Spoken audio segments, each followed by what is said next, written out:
Good afternoon, and welcome to the DCTV News at Noon program. The Southwest TV Translator Association underwrites the news, and Dolores County Broadcasting Network provides the support for DCTV. The News at Noon program assembles the best and most interesting news from the area, offers intriguing content for its viewers, and provides local weather for the Four Corners region. What do you think? Give us a call with news tips or topics you'd like to see covered. The number is 677-4119. I'm Kendra Cook, and my co-hosts are Kelsey Kiesling and Jerry Tope. Let's get right to the news for June 27th, 2016. According to the Cortez Journal report, firefighters continued this weekend to manage a contained fire that started last week after a lightning strike east of the Dolores-Norwood Road about 20 miles north of Dolores in the San Juan National Forest. The fire was in a remote area, and no homes were in danger, according to the U.S. Forest Service. The long draw fire was detected by Forest Service fire watchers on a lookout tower last Tuesday and was believed to have been caused by lightning more than a week ago. It burned in Ponderosa Pine Forest at 8,200 feet in elevation, 3 miles southeast of Lone Mesa State Park in Dolores County. On Saturday, the fire had grown to about 300 acres. Mark Thibodeau, a fire prevention technician, said firefighters began focusing on the interior. The fire grew after a helicopter dropped ping-pong-sized balls injected with a mixture that causes them to ignite on the ground. The hundreds of small fires that are created are expected to slowly burn together, he added. On Friday, crews set fires along Forest Road 232A to confine the long draw fire to the planned area. Fire Management Officer Patrick Seekings predicted that this fire is achieving very good resource benefits as expected. It continues to burn the pine needles and oak litter on the forest floor, which is fire's natural role in those ponderosa pine forests. Responders included the Forest Service, BLM, and Upper Pine Fire Department crews. The Forest Service said its containment approach will allow fire to play its natural role in the ponderosa pine ecosystem to make the forest more resilient to fire, insect, or disease. In the future, if there is a fire in the area under extreme conditions, the long draw area will provide a place for a high-intensity fire to be reduced. On Sunday morning, the U.S. Forest Service announced that no further prescribed burns were planned and that fire personnel would remain on scene to monitor the perimeter of the fire. Public Information Officer Lisa Keeble said that with the fire at 75% completion and no further burn operations planned, the incident will be turned back over to a Type 4 team at the end of the shift on Sunday.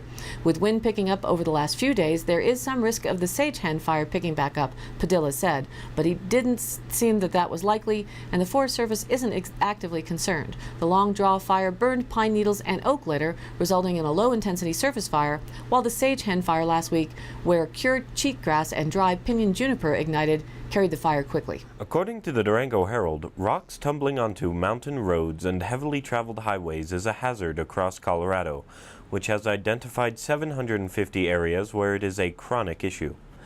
As a result, the Colorado Department of Transportation responds to between 50 and 70 geological-caused emergencies a year, in addition to numerous calls to clear debris from roads after geohazard events, such as rockfalls, landslides, sinkholes, and flooding, said Amy Ford, Director of Communications for CDOT. Occasionally, travelers find themselves in the way of stones falling onto the roadway, Ford said. We've been very fortunate this year, but we've obviously had some fatals over the years. This is where CDOT's Geohazards program comes in.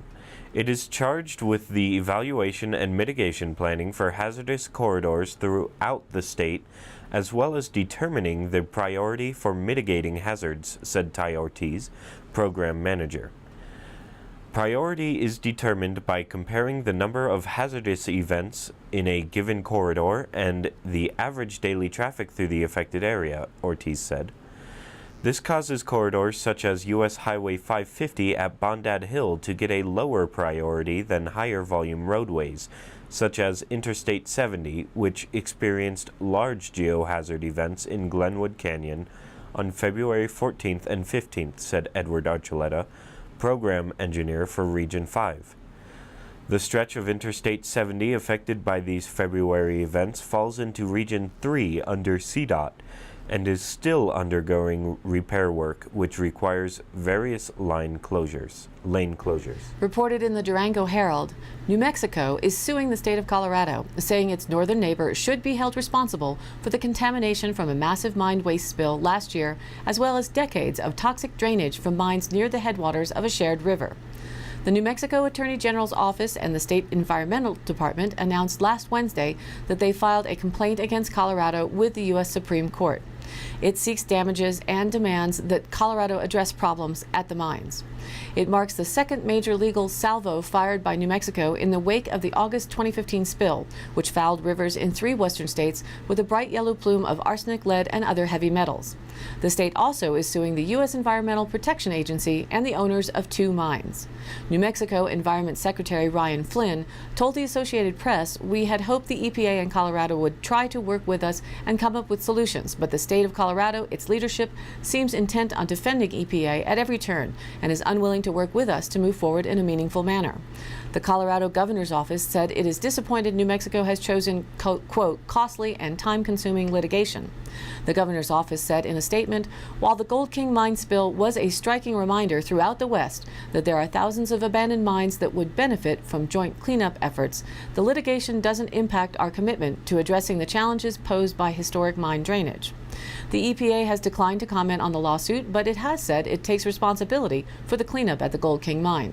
During the spill, water utilities shut down intake valves and farmers stopped drawing from the rivers as the plume moved downstream. The EPA said water quality quickly returned to pre-spill levels, but New Mexico officials and others warn about heavy metals collecting in the sediment and getting stirred up each time rain or snowmelt results in runoff. The lawsuit against Colorado details the results of recent soil samples taken north of Durango, where discolored sediment was visible at residential properties. The results showed lead at concentrations far above the risk level established by the EPA. It also outlines the business and regulatory history of the Sunnyside gold mine, where operators were allowed to install plugs that eventually caused wastewater to back up and fill the mine. That led to problems at nearby mines. The shuttering of a water treatment plant for mine discharge further aggravated the situation, according to New Mexico officials. By 2011, acidic drainage from 4 inactive mines at and above the former treatment plant, including at Gold King Mine, was pouring into Cement Creek, a tributary of the Animas River, at a rate of nearly 850 gallons per minute, according to the lawsuit. It also says the Gold King Mine release was the coup de grace of 2 decades of disastrous environmental decision-making by Colorado, for which New Mexico and its citizens are now paying the price. New Mexico contends Colorado's conduct now and in the past and the resulting contamination amounts to a public nuisance. New Mexico and Colorado officials had been in talks for months, and Flynn said the state is still open to discussions in hopes of settling with the EPA and Colorado. According to the Durango Herald, authorities are investigating after an Amtrak train collided with a van, killing 5 people, including 3 children, in Colorado on Sunday morning. The Colorado State Patrol released a statement saying a 2005 Chrysler Town & Country failed to yield right-of-way to the train and was struck at 9:45 a.m., just outside Trinidad. The van's driver and 4 of the passengers were killed. Denver 7 TV reports that a Colorado trooper says a girl in the van was flown to Children's Hospital in Aurora with serious injuries. Authorities are not releasing the names of the occupants until after next of kin has been notified. An Amtrak spokeswoman tells the station that more than 280 passengers were on board at the time of the crash and remain stranded in the area. No one on the train was injured. She says the train involved was the Southwest Chief, which travels between Chicago and Los Angeles. Authorities are investigating, but neither alcohol nor drug use is suspected. From the Durango Herald, a new state tax credit is seeking to ease one of the largest barriers for prospective farmers, the price of land. As expensive as land is, it's very, very difficult for a young farmer to buy land and make it pencil, said State Representative J. Paul Brown, who supported the law. Governor John Hickenlooper signed the law last week, and farmers could see the benefits on their 2017 taxes. To entice older farmers to work with the next generation, the state is offering an income tax credit for 20% of the lease payments, up to $25,000 per tax year. Farmers can receive this incentive for up to 3 years. The tax credit will be available to 100 people with less than 10 years of farming or ranching experience until 2020, when the pilot program expires.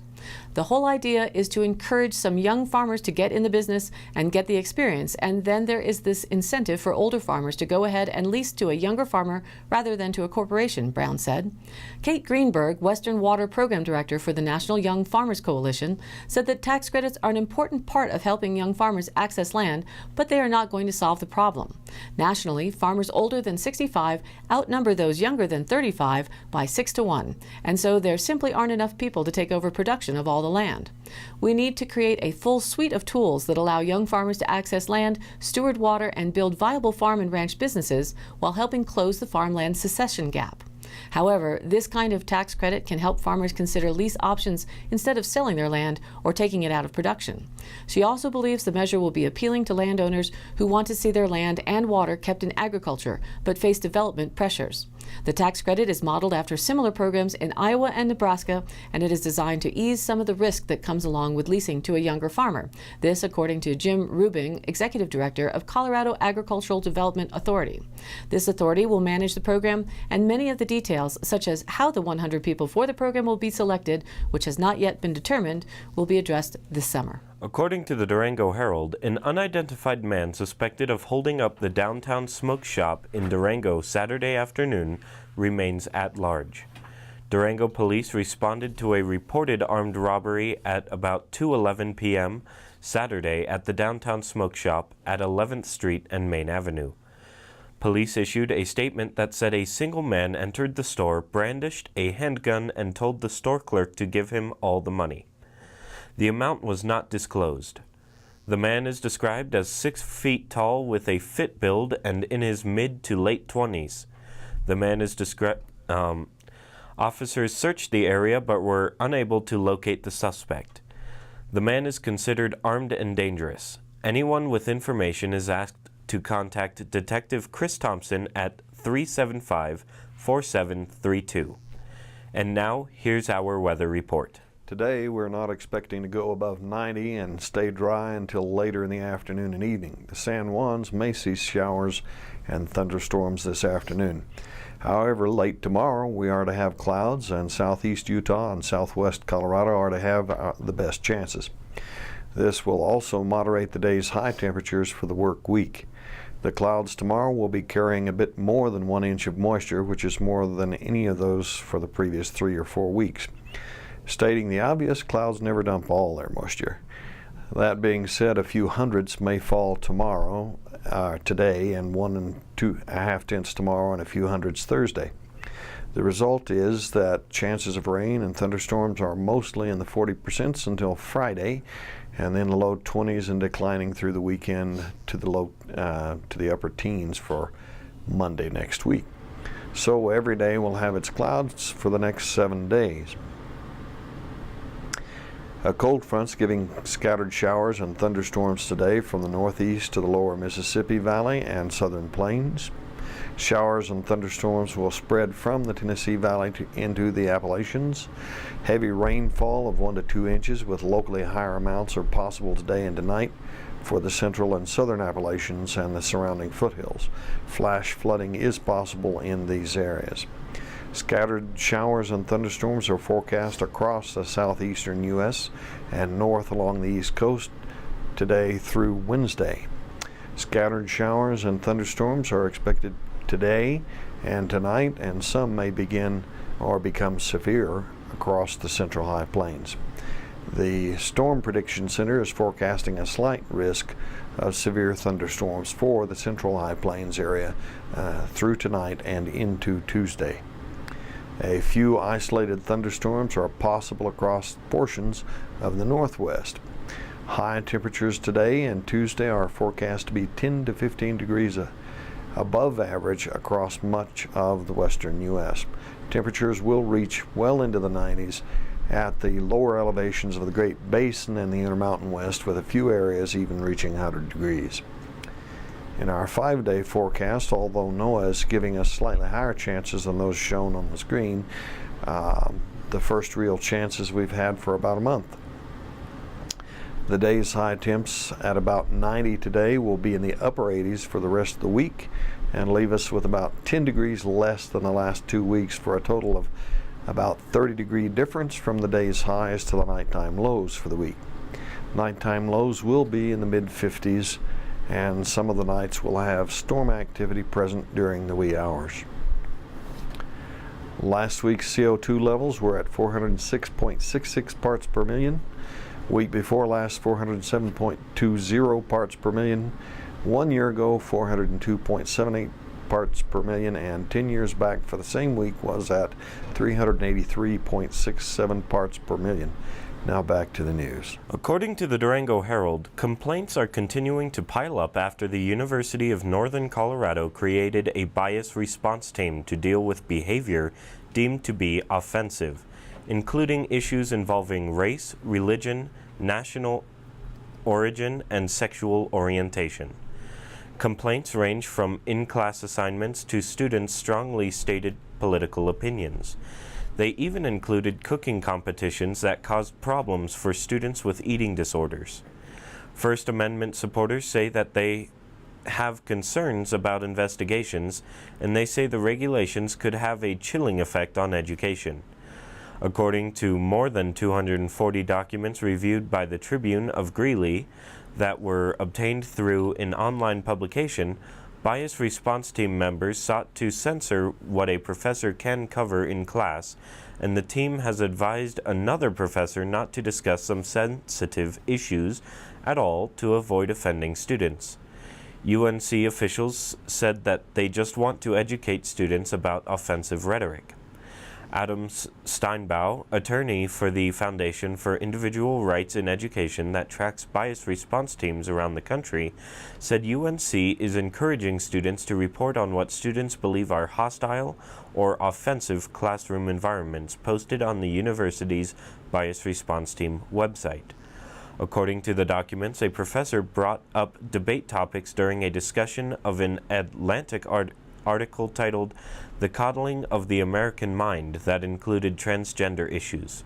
The bias response team intervened and told the professor not to do it again. Dean of Students Katrina Rodriguez, who was in charge of the bias response team, said there is room for improvement in the way the team handled some complaints. Quote, "I would say that there are some aspects that we can revisit," she said about discussions with professors. "There could have been perhaps another way to look at this." The reports are heavily redacted, with UNC officials removing the names of students, professors, administrators, organizations, programs, and classes. The newspaper said it could not locate the professors in question or clarify information in the reports with the people or organizations because of the lack of information. UNC spokesman Nate Haas said the university blacked out the information in order to comply with the Federal Family Educational Rights and Privacy Act, which protects students' privacy. From High Country News in the Cortez Journal, there is a war simmering in this country centered in the West, said Richard Cohen, head of the liberal advocacy group Southern Poverty Law Center, in a House Democratic forum hosted by members of the House Natural Resources and Homeland Security Committees last week. Cohen was referring to the increase in incidents of violence and intimidation targeting federal land agencies. The 41-day armed occupation of Oregon's Malheur National Wildlife Refuge and the Cliven Bundy standoff in Nevada in 2014 are two of the most visible battles in this, quote, war. The forum took place on June 15th and was put on by Representative Paul Grijalva, Democrat from Arizona, and Representative Benny Thompson, Democrat from Mississippi. To support the congressman's efforts to address so-called extremism, 32 former federal employees, including former heads of the U.S. Forest Service, Fish and Wildlife Service, and Bureau of Land Management, among others, also recently signed a letter urging Congress to act, marking what may be the first time so many high-profile former federal employees have spoken in concert against the threat to public lands and federal land employees posed by the self-described Patriot movement. This divisive concern may well be a symptom of a much broader divide between those who want less federally directed land management and those employed by the feds. According to the Durango Herald, starting next month, New Mexico residents will no longer be able to enjoy the state's museums for free every Sunday. In an effort to reduce a budget deficit, state-run museums will only be free the first Sunday of each month starting July 1st. The decision comes as the State Department of Cultural Affairs is trying to meet funding cuts prompted by the legislature. The new policy affects 8 museums in total across Santa Fe, Albuquerque, Alamogordo, and Las Cruces, according to the New Mexican. In an email to the newspaper, Department of Cultural Affairs spokeswoman Loie Factau said that charging admission is necessary to reduce a deficit of more than $2 million. The department has other cost-cutting measures planned, including eliminating staff, hiring freezes, and changing hours of operations. The decision won't affect museums such as the New Mexico History Museum, which admits children under age 17 for free daily. Officials at the New Mexico Museum of Natural History and Science in Albuquerque are considering raising all admission rates by $1. The museum will host a public meeting July 20th to discuss the idea. Currently, visitors are paying $7, while seniors pay $6, and children between ages 3 and 12 pay $4. Museum goers such as Orit Tamir of Santa Fe bemoaned the decision. Tamir, an anthropology professor at New Mexico Highlands University, says it could mean people with less income won't be able to visit museums. The Colorado Springs Business Journal reported on the state of overtime for Colorado workers.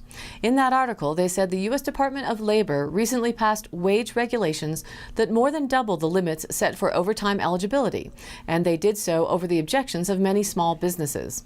The new rules mean that anyone making $47,476 or less is now eligible for overtime pay if he or she works more than 40 hours a week.